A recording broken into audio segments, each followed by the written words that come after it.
और मेरा शुरू का मानना रहा, शुरू से मेरी सोच रहा कि plantation should be made a subject, इसको एक विषय बनाया जाए। बिल्कुल होना भी चाहिए। क्लास फर्स्ट से पढ़ने वाले बच्चा अगर उसके दिमाग में एक माइंडसेट हम ये रखेंगे कि इट इज अ सब्जेक्ट, उसको पढ़ा के बताया जाए कि आप जो क्लास फर्स्ट में जो आपने पेड़ लगाए हैं, 12 पास करने के बाद इसका इवैल्यूएशन होगा। खेल तो सिर्फ हमने लिखा कि भाई क्रिकेट है, यूथ खेलेगा, सारा पुरुष वर्ग एकदम एक्टिव कि भाई हम खेल रहे हैं, हम रहेंगे आपके साथ। तो युवतियों का उनका सवाल था कि भैया मेरे लिए क्या है, आप मेरे लिए क्या कर रहे हो, भैया हम क्या करें।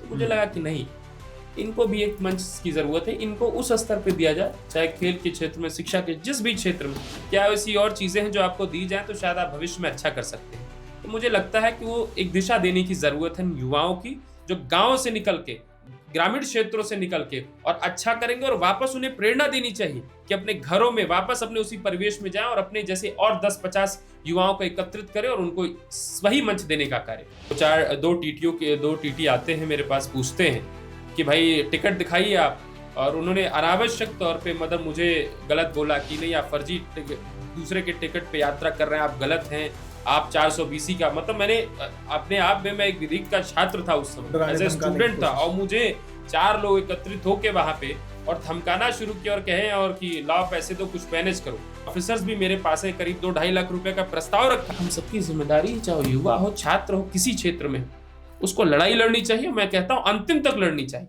नमस्कार दोस्तों, एक बार फिर से स्वागत है आपका हमारे YouTube channel the Anil Chauhan show में। तो दोस्तों, बहुत ही उम्दा किस्म के, बहुत ही कारगर लोगों को हम आपसे मिलवाते आए हैं अभी तक, जिनका आपने अभी तक वीडियोस भी देखे हैं जिनके। तो दोस्तों, आज बहुत ज़्यादा समय ना लेते हुए हम आपको मिलवाने जा रहे हैं एक ऐसी शख्सियत से जो कि जिनकी उम्र तो बहुत कम है, लेकिन उनका एक्सपीरियंस, उनकी अभी तक के किए गए उनके जो कार्य हैं, वो हर एक युवा चाहता है, उनसे प्रेरित होता है और वो चाहता है कि क्यों ना वो भी ऐसा ही बने। तो ज़्यादा देर ना करते हुए मैं आपको मिलवाने जा रहा हूँ हमारे जो आज के गेस्ट हैं, प्रशांत त्रिपाठी जी, जो कि सुप्रीम कोर्ट में अधिवक्ता हैं और सामाजिक कार्यों में उनका हस्तक्षेप बहुत बढ़ चढ़कर हमेशा बना रहता है। स्वागत है सर आपका। नमस्कार जी। तो प्रशांत जी, जैसा कि मुझे बताया था आपके बारे में, जो पता लगा कि आपने इतनी सी, मतलब एक अभी तो बहुत युवा हैं आप, और ना जाने कितने ही आप ऐसे काम करेंगे जो कि लोगों के लिए प्रेरणा स्रोत होंगे। तो आपने इतने बड़े बड़े अचीवमेंट अभी तक करके दिखा दिए हैं और आप इस लेवल तक पहुंच गए हैं कि आप जो है सरकार की तरफ से सुप्रीम कोर्ट में कार्य कर रहे हैं। तो कैसा रहा आपका ये अभी तक का सफर, जो है आप यहाँ तक जो पहुंचे हैं? देखिए अनिल जी, यहाँ तक पहुँचने के सफ़र में चुनौतियाँ तो बहुत रही हैं मेरे साथ। शुरुआत दिनों में जब हम लोग, आपको मैं बता दूं कि गोरखपुर का एक क्षेत्र है सहजनवा में मेरा एक गांव पड़ता है, अंतिम छोर का गांव है सोनबरसा हड़ा, जो कि बखिरा झील के सटे हुए हैं। वहाँ से जब हम लोग शुरुआत करते हुए जीवन की शिक्षा की, लखनऊ विश्वविद्यालय में अपना विधिक क्षेत्र में पढ़ाई की, और फिर आके दिल्ली जैसे क्षेत्र में संघर्ष किया, लोगों से मिला, अपनी पढ़ाई शिक्षा अध्ययन करने के बाद संघर्ष तो रहा, बट उसके बाद संघर्ष के बाद जो सफलता मिलती है, जो आपको प्रशंसा मिलती है, जो आप अपने लोगों का, जो आपको प्रेम अपने क्षेत्र का मिलता है, तो वो कहीं ना कहीं एक बल और ऊर्जा देता है। एक अलग ही फल होता है। अलग ही फल होता है। तो उस फल, जैसे जैसे कहते हैं, ईश्वर कहते हैं कर्म करते रहिए, फल की चिंता मत करिए। तो हम लोग ने सदैव कार्य किया है, कर्म करते रहे, और ईश्वर की कृपा से जो है सब फल मिलता रहा है जी। बहुत बढ़िया। तो जैसा कि मुझे पता लगा, आपने एक पहल शुरू की जिसमें कि आपने 5000 पौधारोपण किया, 5000 पौधे आपने लगाए जी। तो क्या था ये, मतलब क्या मुद्दा था ये, क्या आपके मन में ऐसा आया? देखिए, जैसे जो हम लोग का क्षेत्र सहजनवा है, वहाँ पे काफी इंडस्ट्रियल एरिया है, काफी इंडस्ट्रीज का वहाँ पे है। तो उस प्रदूषण से क्या है था कि लोग वहाँ बहुत प्रभावित हो रहे थे, लोग परेशान थे, लोगों के जीवन में रोजमर्रा की तमाम समस्याएं आ रही थी। दिल्ली में आया, दिल्ली में देखा कि प्रदूषण का स्तर यहाँ भी वही है, बहुत ज्यादा। मैं अपने गाँव पे जाता हूँ, जब अपने घर पहुंचता हूं, तो वही प्रदूषण का स्तर मुझे वहां भी मिलता है। तो दोनों में अंतर नहीं देखा, तो मुझे लगा कि अपनी जिम्मेदारी क्या है, हमारी आपकी जिम्मेदारी क्या है। तो मैं अपनी जिम्मेदारी का निर्वहन करने के लिए मैं अपने क्षेत्र में, अपने घर गया। मुझे लगा कि नहीं, यहाँ हमारा काम है, सरकारें हर काम नहीं कर सकती हैं, तो हमारी आपकी जिम्मेदारी। तो हमने वहां से फिर पेड़ लगाने का एक छोटा सा एक अभियान, एक प्रयास किया, लोगों के गांव गांव तक पहुंचे, क्योंकि गांव को हम छूना नहीं चाहते।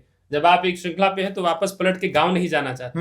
मैंने कहा नहीं, वापस अपने घर जाऊंगा, अपने लोगों के बीच में रहूंगा, अपने लोगों के साथ मिलूंगा, बैठूंगा, बात करूंगा, और उनको जागरूक करूं, उनको बताऊंगा कि असल में हमारा ये उद्देश्य क्या है, इसके पीछे हमारे एक छोटे से पहल से, हमारे एक प्रयास से हम क्या कर सकते हैं। और मेरा शुरू का मानना रहा, शुरू से मेरी सोच रहा कि plantation should be made a subject, इसको एक विषय बनाया जाए। बिल्कुल होना भी चाहिए। क्लास फर्स्ट से पढ़ने वाले बच्चा, अगर उसके दिमाग में एक माइंडसेट हम ये रखेंगे कि इट इज अ सब्जेक्ट, उसको पढ़ा के बताया जाए कि आप जो क्लास फर्स्ट में जो आपने पेड़ लगाए हैं, 12 पास करने के बाद इसका इवैल्यूएशन होगा। तो सोचिए कि हर स्कूलों में कितने बच्चे पढ़ते हैं, और अगर हर बच्चा एक पेड़ लगाता है तो हमारे पर्यावरण, हमारी व्यवस्था के लिए कितना बढ़िया होगा। बिल्कुल एक शुद्ध वातावरण की जी जी बिल्कुल। तो वो प्रयास रहा, और कहीं ना कहीं यहाँ तक मैंने उस पर कार्य किया है। तो सफलता मिली आपको उसमें? बिल्कुल बिल्कुल मिली, और सफलता से बड़ी बात की लोगों का प्रेम, लोग आगे आ रहे हैं इस चीज के लिए। आज भी मेरे पास फोन आते हैं, लोग कहते हैं भैया फिर से हम लोग और कैसे काम कर सकते हैं इसमें। तो वो राय, लोगों का जो एक संदेश है, लोगों का प्रेम जो मिल रहा है, वो मुझे बल दे रहा है निरंतर, और मैं लगता है मैं आगे भी कार्य। हर एक व्यक्ति के बस का नहीं होता है ये कि वो एक संकल्प ले कि मैं इस प्रदूषण, जो वातावरण फैला हुआ है प्रदूषण में, और उससे वो उन्होंने देखा कि दिल्ली में है, फिर वो अपने गांव गए, वहाँ जाकर उन्होंने देखा कि इस प्रकार से जो है अगर किया जाए तो एक आम व्यक्ति को एक अच्छा वातावरण मिल पाएगा जो कि प्रदूषण रहित होगा। तो काफ़ी अच्छी सोच है आपकी। प्रशांत जी, आपने ये कार्य किया, इसके अलावा कुछ आपने युवाओं के लिए वहाँ पर कुछ किया था अभी? हाँ, अभी रिसेंटली जल्द में ही हम लोग ने एक सहजनवा प्रीमियर लीग का आयोजन किया। ओके। आप अगर अपने सर्वे टीम से देखेंगे तो बहुत भव्य आयोजन रहा। भव्य इसलिए रहा क्योंकि युवाओं का जो एक समावेश, हमें कहते हैं कि सारे युवा एक मंच पे एक बैठे हैं। डुमरी निवास एक जगह स्थान पड़ता है, वहाँ वैदिक धर्म इंटर कॉलेज है। ओके। उस वैदिक धर्म इंटर कॉलेज की भूमि पे हमने ये कार्यक्रम किया। बहुत बढ़िया समर्थन सहयोग मिला वहाँ के गाँव के लोगों का। धन्यवाद भी करता हूँ कि उन लोग का इतना अपार सहयोग समर्थन मिला। करीब हमारे पास 50 टीमें युवाओं की क्रिकेट खेलने के लिए, सारी टीम इकट्ठा हुई। ओके। इसका उद्देश्य सिर्फ क्रिकेट ही नहीं खिलाना, इसका ये था कि 50 में अगर 11 टीमों की श्रृंखला है, 10 टीमों की भी श्रृंखला जो हमारे पास मिली युवाओं की, उनसे हमने वार्तालाप की एक संवाद स्थापित किया, एक चर्चा स्थापित की। और उस चर्चा के बाद लगा कि नहीं, हमारे देश के युवा यही तो भविष्य का निर्माण करेंगे, यही कुछ सकारात्मक करेंगे। इनके अंदर वो ऊर्जा, वो बल दिखा कि नहीं, यही है देश का युवा जो निर्माण कर सकता है। बट ये दबा क्यों है, ये किसी कोने में दबक के क्यों रह गया? ये प्रश्न मेरे मन में जब था कि भाई मैं सोच सकता हूं इस बात को, तो मेरे घर, मेरे बगल के व्यक्ति जो मेरा साथ, मेरा छोटा भाई क्यों नहीं सोच सकता? क्या कमी आ रही? तो उस कमी को पूरा करने के लिए एक मंच दिया गया, और उस मंच से सारे युवा एक साथ आए। उन्होंने कई बातें निकल के आई इस क्षेत्र के बारे में। कोई खेल के क्षेत्र में बढ़िया करना चाह रहा है, किसी की यह है कि मुझे भैया शिक्षा के क्षेत्र में जा रहा। कई लोगों ने पूछा कि भैया मुझे आपकी तरह अधिवक्ता बनना है। तो वो लगा कि भाई एक स्पेसिफिक एक क्षेत्र के गांव का बच्चा, और वो अगर उसको पता भी नहीं असल में देखा जाए कि क्या है ये पूरी कहानी क्या है, बट अगर आपको देख के वो प्रेरित होता और कहता कि नहीं भैया आपकी तरफ बनना है, तो वो हमारी आपकी जिम्मेदारी बन जाती है। बिल्कुल। तो इसीलिए वो एक छोटा सा मंच रखा गया, और आगे भी हम बहुत बड़े स्तर पे इस मंच को निरंतर आयोजन होगा और विभिन्न कार्यक्रम करते रहेंगे ताकि उस प्रतिभा को हम निकालें। तो उस मंच पर जब आपने इतने बड़े लेवल पे आयोजन किया, तो क्या कोई ऐसा युवा आपको वहाँ, कई लोगों ने अपने अपने वहाँ पर पक्ष, अपनी अपनी चीजें, जैसे कि आपने बताया कि कोई किसी क्षेत्र में आगे बढ़ना चाहता है, कोई किसी क्षेत्र में बढ़ना चाहता है, कोई एक ऐसा युवा आया जिसकी बात आपको बहुत हटके लगी हो और आपके दिल को छू गई हो? देखिए, उसमें प्रमुख रूप से मैं कहूँगा बिनवा क्षेत्र, मैंने बताया एक ग्राम पास का ही गांव है, पड़ता है। तो उसमें किशन साहनी नाम का एक व्यक्ति, अभी यूथ है, बहुत यंग सा बच्चा, वो तो उसी ने मेरे से बात चर्चा करी, कहा कि भैया और मैं करना चाह रहा हूँ, मैं आपकी तरफ बढ़ना चाह रहा हूँ। एक बेटिया मिली, सविता, शायद उसका नाम रहा, सविता रहा, उसने मेरे से आके कहा कि भैया आप तो सब करा रहे हैं, तो ये युवाओं के लिए करा रहे हैं, लड़कों के लिए करा रहे हैं, हमारे लिए क्या है?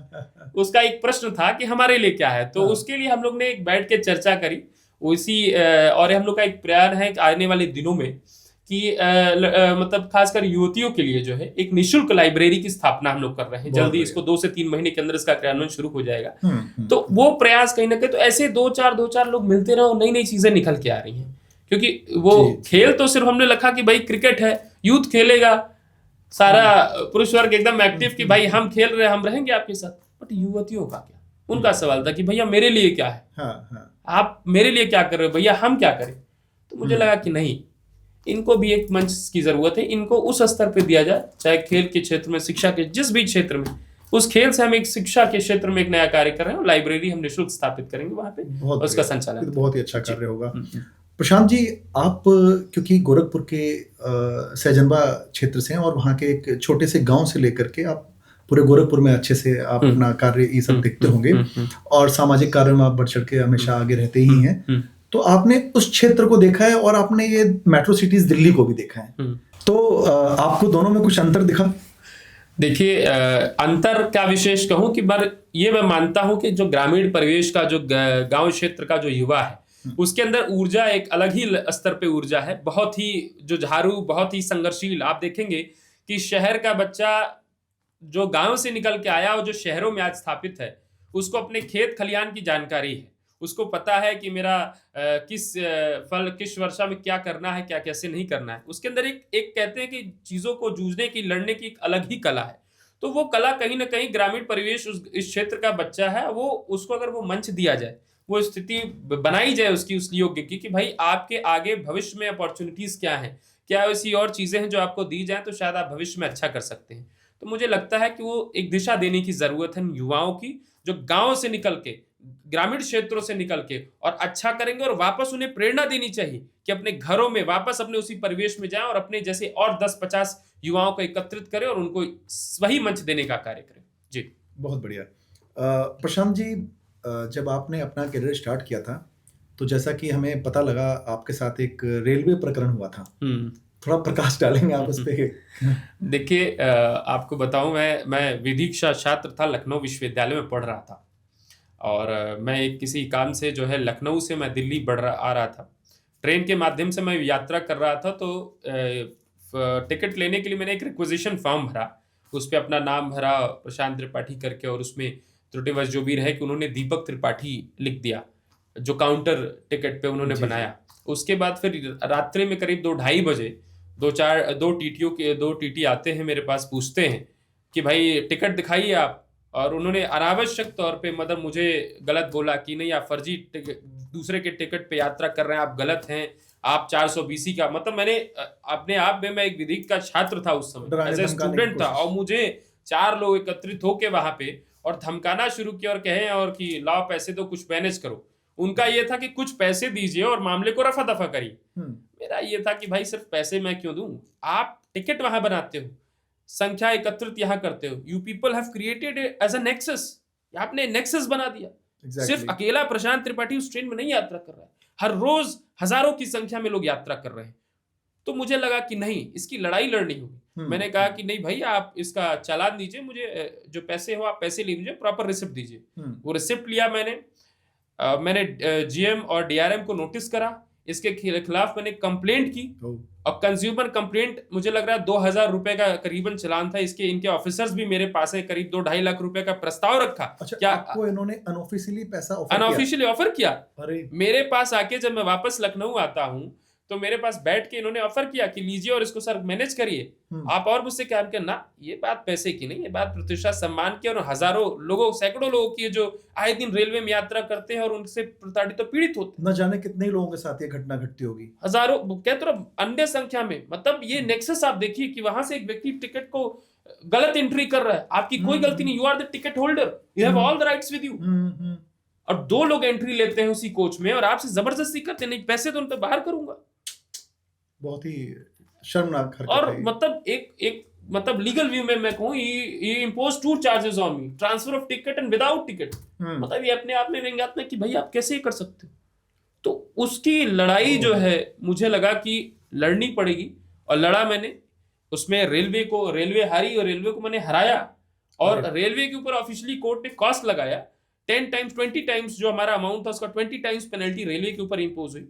और साथ साथ उस पर ऑर्डर में स्पष्ट आया, रेलवे को वहां हारना पड़ा, झुकना पड़ा। एक मैसेज था वो, it was not just because for me, वो हजारों लोगों के लिए था, सैकड़ों लोगों के लिए था कि हम मैं भी तो उस समय आमी व्यक्ति था, स्टूडेंट था, छात्र था, मैं क्या था, कुछ नहीं था।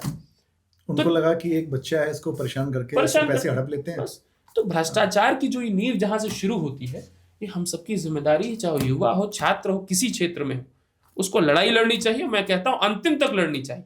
ऐसे लोगों को, ऐसे भ्रष्ट लोगों को जब तक हम उनको सही तरीके से ना वो करके उनके खिलाफ कार्रवाई कराएं, क्योंकि इनसे हजारों सैकड़ों लोग प्रभावित हो सकते हैं। तो अपनी जिम्मेदारियों का हमें निर्वहन करना होगा और हम लोग करेंगे इसको हमेशा। तो जी। प्रशांत जी ने मतलब ये जिस प्रकार से उनकी सोच थी, उन्होंने आम जनता के लिए सोचा और उन्होंने इस बात को एकदम ठान लिया कि अब फैसला होगा तो तरीके से ही होगा। लोगों ने रिश्वत ऑफर की उन्हें, लेकिन उन्होंने उसे ठुकरा दिया और वो हर आम आदमी के लिए लड़े और वो जीते।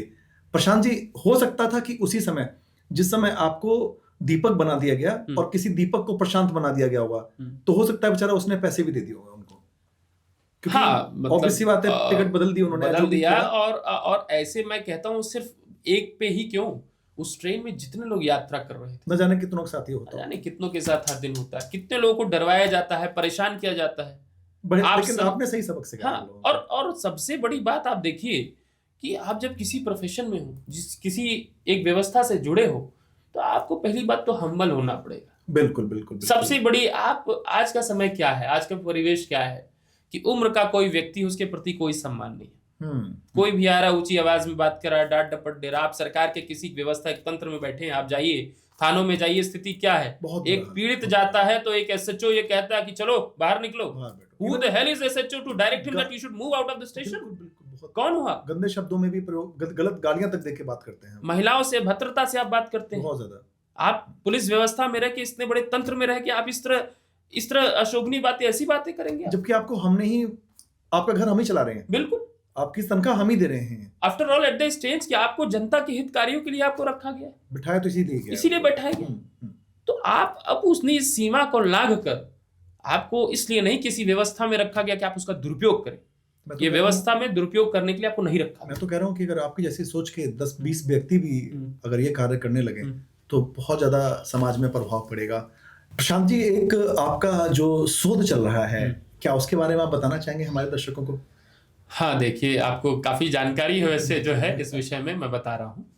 एक शोध जो मेरा रहा स्पेसिफिक, वो रहा गीडा क्षेत्र में ही, इन्वायरमेंटल प्रोटेक्शन को लेके जो है कि उसको हम और बेहतर कैसे कर सकते हैं, व्हाट इज द सॉल्यूशन, इसका मतलब क्या है, हम क्या कर सकते हैं ऐसा जो वहाँ के क्षेत्रों के लोगों के लिए, इंडस्ट्रीज, इन लोग से एक थोड़ा सा एक साधारण वश में किया। तो उस शोध के दौरान हम लोग अभी शोध उस पर कर ही रहे हैं अपने स्तर पे भी। हमारे कई युवा साथी हैं उसमें। अब एक हमारे युवा साथी हैं वैभव जी, लगातार कार्य कर रहे हैं, लोगों से हस्ताक्षर करवा रहे हैं, लोगों को मिल रहे हैं, कैंप्स लगा रहे हैं, वहां से एविडेंस, एक जो डॉक्टरल एविडेंस होता है, वहां से एम्पिरिकल रिसर्च के माध्यम से लोगों तक मिलना, बातचीत करना। हमारी टीम कई हेल्थ कैंप्स लगा रही है वहां पे। पहले हम लोगों की जो समस्या है, मूल समस्या, उस मूल समस्या को और प्रखर रूप से देख रहे हैं। और हम लोग का एक प्रयास है, वहाँ की लोकल जनता, लोकल लोग हम लोग के साथ हैं, क्योंकि हमारे अपने परिवार के ही लोग हैं। तो उनसे हम बैठ के सदैव चर्चा करते हैं। इसके लिए हम प्रयास कर रहे हैं और छोटे छोटे स्टेप्स ले रहे हैं। हो सकता है आने वाले भविष्य में अगर हमको बड़े स्तर पे इसकी लड़ाई लड़नी हो तो हम इसकी लड़ाई भी लड़ेंगे, परंतु हम पहले अपने दायित्व करने। आपकी लड़ाई होगी किससे? देखिए, मेरी जो लड़ाई है वो सिर्फ प्रदूषण से है। स्पष्ट कहूं तो प्रदूषण से, एक व्यक्ति से नहीं।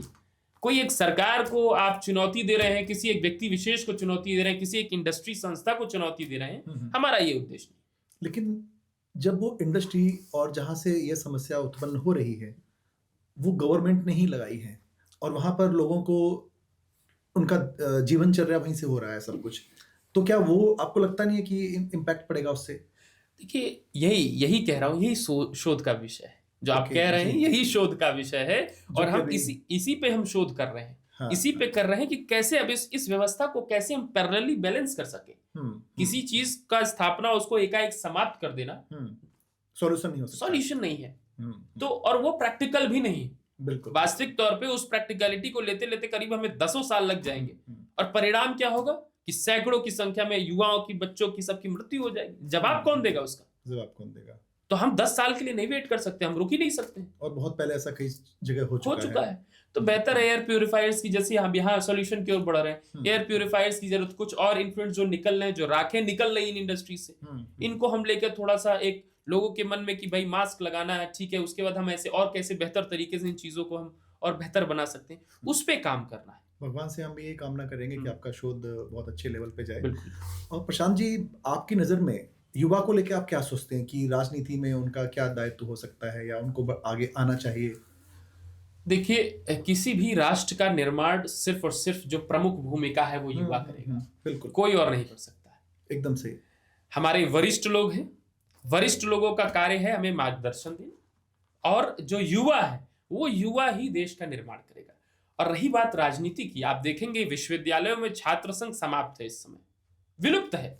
बिल्कुल। कहते थे कि राजनीति की नर्सरी अगर हम विश्वविद्यालय से निकल के इलाहाबाद विश्वविद्यालय, लखनऊ विश्वविद्यालय, अन्य विश्वविद्यालयों को छात्र, गोरखपुर विश्वविद्यालय का छात्र निकल के अगर कहीं प्रखर रूप से बोलता था, कल को भविष्य में राजनीति में आता था, तो राजनीति की जो प्रथम पाठशाला थी वो विश्वविद्यालय हुआ से पढ़ के निकल करके आगे बढ़ते थे वो लोग। आज देखिए विलुप्त है, समाप्त है, हो चुका है। तो अगर राजनीति छात्र संघ तक आपने उसको खत्म कर दिया, तो मैं समझता हूं कि युवाओं को अब राजनीति में प्रखर रूप से मुख्य भूमिका में, मुख्य धारा में आना पड़ेगा। और यही नहीं, आप उत्तर प्रदेश का उदाहरण लीजिए। उत्तर प्रदेश के हमारे मुख्यमंत्री जो है, आप देखेंगे कितना युवा चेहरा। बिल्कुल बिल्कुल बिल्कुल।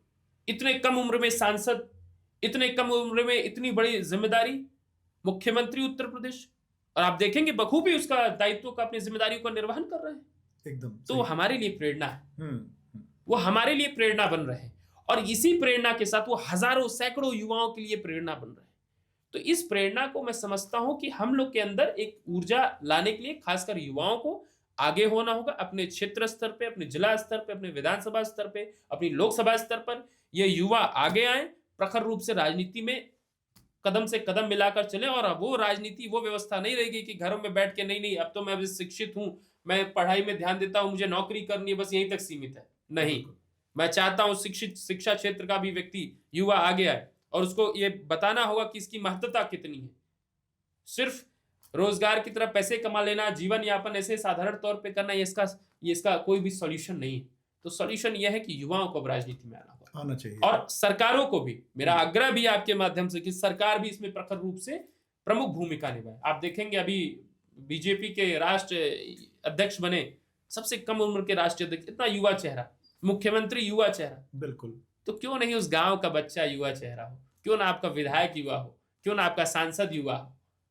और ये होना भी चाहिए, ये होना भी चाहिए, एक नई सोच, एक नई बिल्कुल बिल्कुल होना चाहिए। तो मैं चाहता हूं कि सरकार, और सरकार कर भी रही है, प्रमोट कर रही है युवाओं को, तमाम ऐसी व्यवस्थाएं हैं, उससे आप लोग के भी माध्यम से चीजें, मैसेज पहुंच रहा है, लोगों तक जा रहा है, तो उसके अंदर जन चेतना बढ़ रही है। आजकल लोग अपने परिवारों को, बच्चों को कहते हैं कि नहीं आप ये करो, आप सामाजिक कार्य करो, किसी भी प्रकार से आप आइए, हर क्षेत्र। और युवाओं को खुद से आगे बढ़ के आना ही पड़ेगा। बिल्कुल बिल्कुल, युवाओं का स्वागत होना चाहिए। आजकल का युवा मैं देख रहा हूँ नशे में और बहुत सारी चीजों में एकदम लिप्त हो चुका है, और देश दुनिया से बहुत दूर है।